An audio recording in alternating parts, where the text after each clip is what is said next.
We'd been married, several months. After about a year, little Billy Paul come on the scene. Oh, she almost died.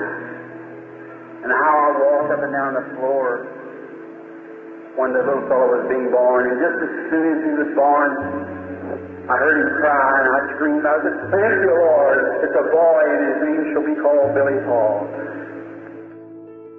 Many of you know my son, Billy Paul. His mother died when he was just a little baby. And I packed him around, and nighttime we couldn't afford enough coal to keep fire, so I'd have put his bottle under my shoulders like this and keep it warm for him at nighttime. When he'd wake up crying for his mother, I'd put the bottle in his mouth. And she asked me when she was dying, always stick with Billy. We've been real chums. And so everywhere I go, I take Billy, and he's stuck with me.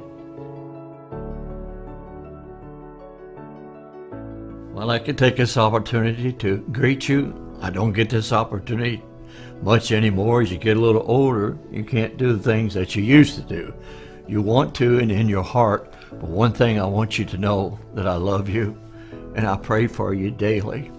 And I know that you pray for me, because that's why I'm here today. Truly, we're a blessed people.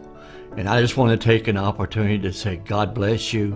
And over the many years that I have known you and have worked with you, when Dad was here and now in the work with Brother Joseph, and it's just an honor to call you my friend. And you know, there's words you can't say, but I just trust that this little greeting will be a blessing to you, just to say I love you and that you can feel it from your heart. You know, Brother Branham said we could talk too much, we could sing too much, we could shout too much, but we could never pray too much. And each day, Brother Branham told me, he said, when you come in the office, Billy, he said, I want you to do my mail. And I said, Daddy, I don't even know how to turn on the typewriter. He says, the Lord will be with you. He said, he told me he wants you to do that for me. And I said, okay. He said, no matter if you've got one letter or you've got 1,000. He said, the first thing you do is kneel down and pray and lay your hands on the mail and ask the Lord to help you that day. And he said, don't you answer any Bible questions. Don't you answer for me. He said, if there's a question to me, you keep them. And when we get together the next day or that day or whenever, he says, then you write down on the envelope and I'll answer the questions.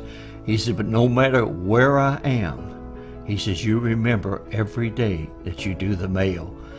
He said, I'll be praying for you. And he says, and God will be there with you. And he says, don't process the mail. He said, just open one letter at a time and just think like you only have one letter to answer. And he says, and then when you're through with that, he says, discard it and then get another one.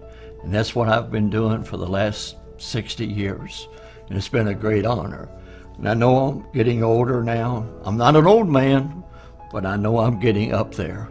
And soon I've got to go and be what we've all been waiting for, and I believe that hour is so close at hand. But I just wanted an opportunity to say I love you, and I thank you for your love to me, your stand for this word. And you know, Brother Billy, I'm just talking to you from my heart. I believe this is a one-man message. It's a perfect message. There's no mistakes. There's many voices, but for me and my house, we only follow one voice, and that's the voice of God to us in this day. It's perfect. It needs no interpretation. It interprets itself. And I was thinking in a couple of days now, I'll be getting my 83rd birthday. And in my heart and in my body, I don't feel that old. I know I look it, and the wife says I act like it. No, I shouldn't say that. If it wasn't for her, I wouldn't even be here today. But it's just the idea of being able to express yourself. This message is everything to me. It's perfect, and may God encourage your heart to stay with it. There's things we don't understand, but remember, if God thought it, Brother Branham spoke it, we believe it, and that settles it.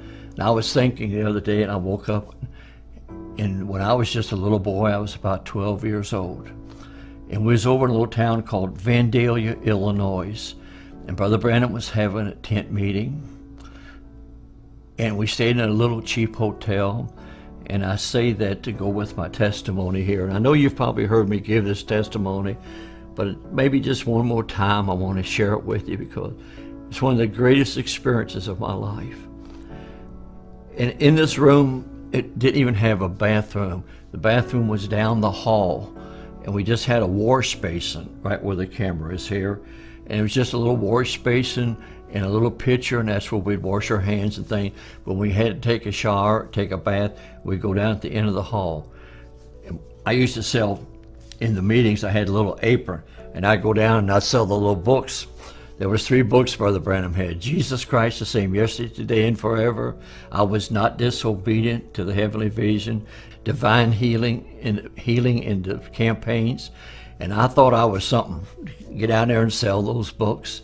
And Daddy would always, and I'd see the Lord move in the meetings, and as a kid he'd tell us about these things and how the angel would meet him. And I remember one night in this hotel room, we were sitting there, and my dad's brother was working with us at that time. He was driving a truck, and his name was Donnie, and he was the youngest of the brothers. And he and I and Dad were sleeping in the same room. And I don't remember, I know Dad says on tape that he took a pillow and threw it over and woke me up. All I remember, I woke up as a pillow across my face. And he had this pillow across my face, and he says, "Paul?" I said, "Yes, sir." It was about 2 o'clock in the morning. And he says, "You know the angel that Daddy talks about?" I said, "Yes, sir."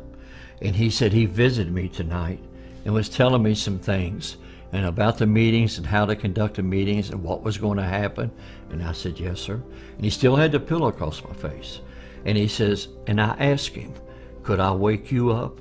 And could I wake up my brother Donnie?" And he said, "The angel said you can wake up Billy."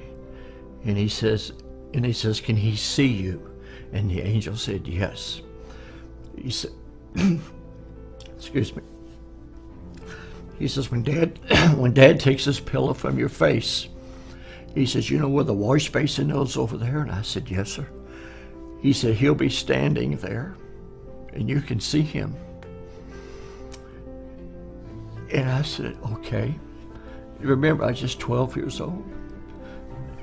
And he took the pillow from my face, and I thought it'd be an angel with wings flying around, but it wasn't like that. There stood a man in that room dressed in pure white, and he had his arms folded like this, hair down to his shoulders. He just stood there. One thing it was so outstanding to me, he never spoke a word, but he'd look around the room, but his eyes was totally focused on my dad. Every move was watching my dad. And I can see him yet now, them eyes just going around the room. He'd look at me, and he'd look over at my uncle, and he'd look back around like that. He'd move his head a little bit, but his eyes never left Daddy's eyes. And I grabbed Daddy because I didn't know. It was a man standing in the room over by the window. And I'll never forget, Daddy told me, he said, "Don't be scared, son." He said, "He's sent from the presence of Almighty God." And he says, "He won't harm you." He says, "He'll be a blessing." Now watching, he just held real close, and Daddy held me. And he went from that being of a man, just as Brother Branham describes him, into, I'm not going to say a pillar of fire. It was like a mist, a light, a vapor. He just kind of vanished. And he went out the window, right out the room like that. And when he left, a rainbow come right in the same window and hung in that room for hours. At midnight, 2 o'clock in the morning, dark room, but he stood there, and that rainbow stayed in the room. I felt a presence, and I asked my dad later, I said, "Why did that happen?" And he said, "Because I wanted you to see him." He said, "God called you to work with me, Billy, and I wanted you to see him and to know what Daddy was telling you was the truth." Not that I doubt it, but it was just such an experience, such a wonderful experience. You know, all through my life, I traveled, and my job was to get Daddy in and out of the meetings. And, you know, sometimes I'd let him stay too long, and sometimes I'd take him too quick. And, you know, young boy, but I kept doing what he said. And I'd give out the prayer cards, and I'd bring the people up to him. And sometimes I let him stay too long, and he'd say, Billy, you let me stay too long tonight. He says, tomorrow night you don't give out prayer cards because Dad's too tired. Well, I'd go home and I'd cry. I'd be so upset because I messed up the next night's meeting. Then sometimes I'd take him too quick. He'd say, you could let me stay a little longer. No, it was just a hard time. But what a wonderful time. I've seen the people, just any disease. I was thinking the other night, you know, you watch the news, they call this disease that, and they change the name, but it's all the devil. It's all the devil. But when the angel met him, he said, if you get the people to believe you, nothing will stand before your prayer, not even cancer. And I'm a witness to you today that he's the same yesterday, today, and forever. And not one time from that time in that room when I saw that angel that I could always tell you, not Brother Billy, but that presence, I could tell when he was near. Even before Daddy would say, you know what, I'm waiting for something. I might be down in the audience working the prayer line, ushering, whatever I might be doing, but I could tell exactly when that angel comes to the platform. Before Dad sometimes even said, he said, he's here. And I knew he was. So it didn't make a difference what diseases was. I knew when they left it was going to be well. But he said, if you get the people to believe you. And I was telling someone the other day, I said, I've seen them bring them in well. And they sit there and make fun. And they pack them out dead. I've seen them pack them out paralyzed. And I've seen them bring them in on a stretcher. And they would be dead. And I've seen them walk out alive and well. Only believe. So I just wanted to say, God bless you. And I like to just leave my little greetings to you in this. If I don't see you in person, I'll meet you on that day. And I had the privilege when he was here to have the interviews for him, to set him up. I don't know how it's going to be over there. I just know I'm going to be there by his grace. And I said, God bless me above any man. First of all, he let me be his son. He chose me. And then he let me be a son of a prophet, and to be a brother of a prophet, and to have worked with both of the prophets in my lifetime.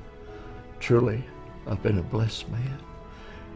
All we have to do is push play and obey. God bless you. And remember, if God thought it, Brother Branham spoke it, I believe it, and that settles it. God bless you.